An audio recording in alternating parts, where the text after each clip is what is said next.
1991年预约人间净土的活动。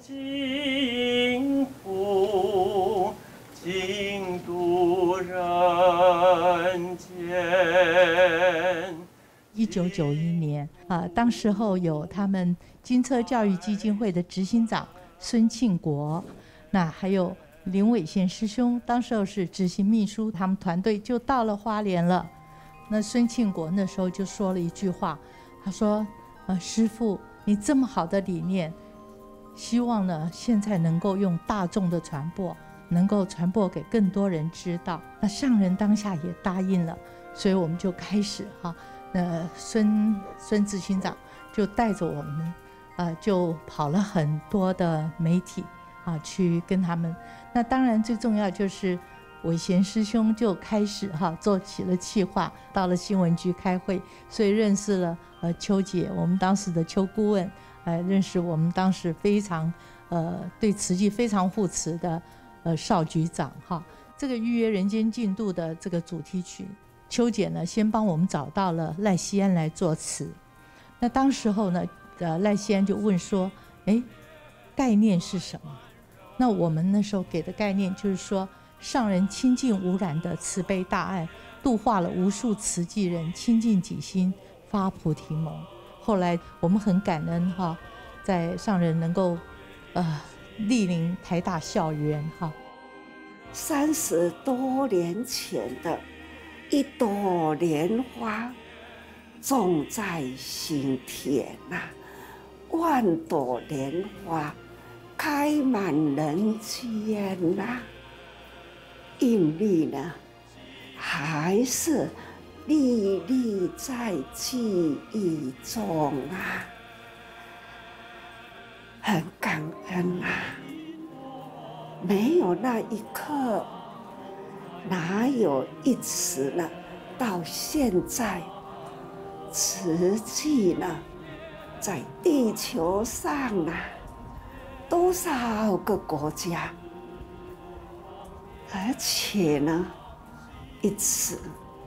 把慈济的医疗建设的，总是呢，大家人真认真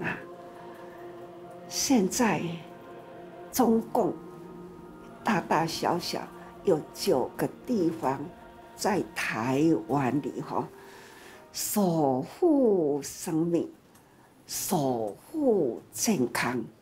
守护的爱，这都是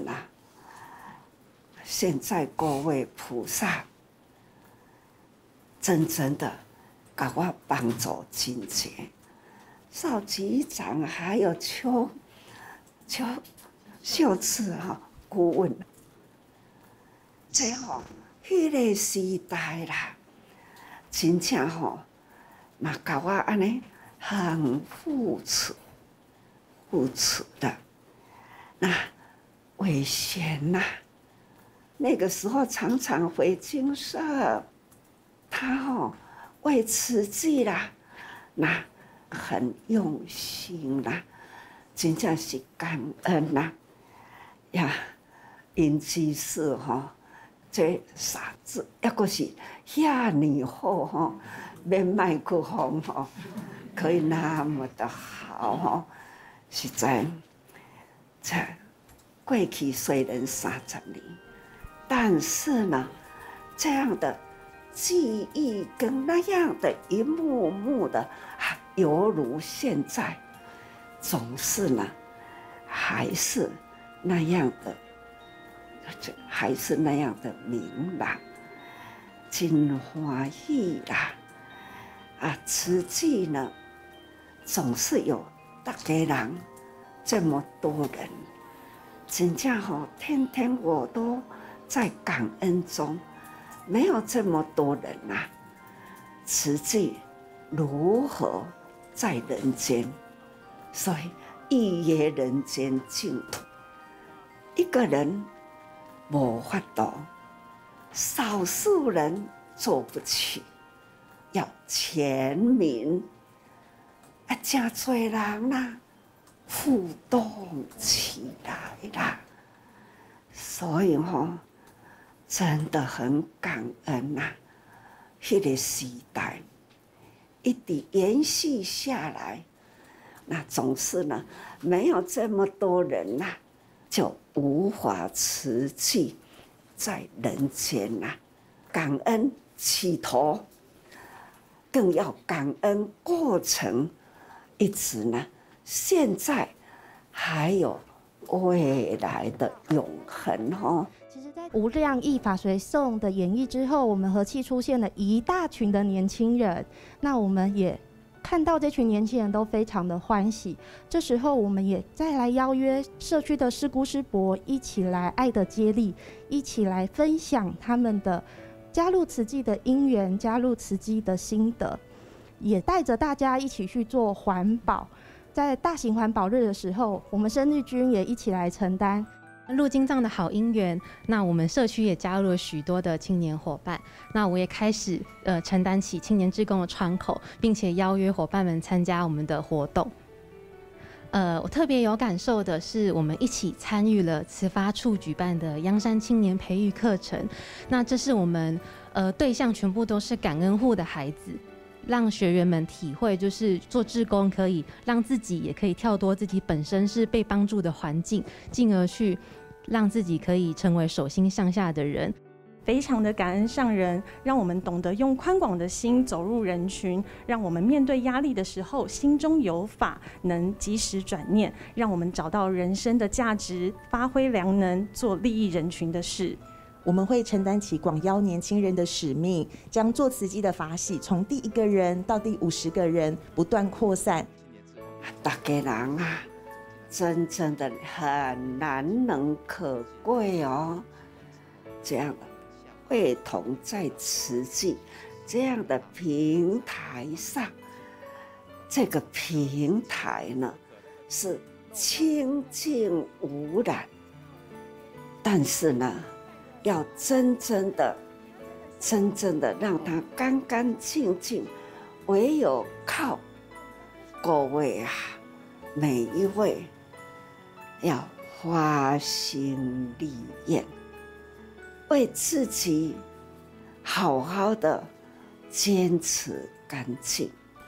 才能呢让这样的世间呐，我们的责任呐，保持了健康无染，才能呢你们的下一代的下一代才会呢真正是得到了安全康乐的幸福的人生。要若无咱这代若无负责任啦，恁的个下一代可能都会受到了社会的感染等等啦，那是很可怕。所以大家还是呢要相信师父的话，因为咱有缘，那你们的还是直接听到我的话。我的话呢，你们一定要相信，相信师父50-60年前的起步那个方向，一直到现在没有偏。这个没有偏呢，是要感恩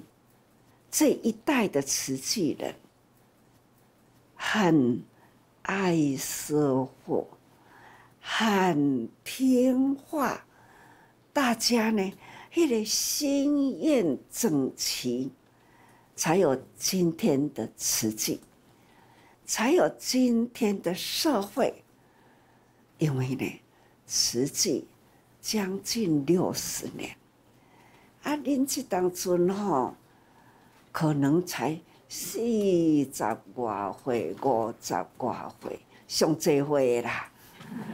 应该呢，20外岁、30外岁大有人在啦。所以讲你们这一代，在这个时代呢，是享受，但是呢，要记得你们要走入慈济，可以见苦，人间多少苦难啊，你们可以真正的见到。所以呢，见苦啊，要知福啦。所以知福呢，把握因缘，就要造福。造福。过去我的5角银，你们现在啦，只要提倡大家每天呢1块钱、5块钱都好，总共1句。这个时代需要你们出手，需要你们呢用心造福。所以大家人爱真正的时都要多用心啊。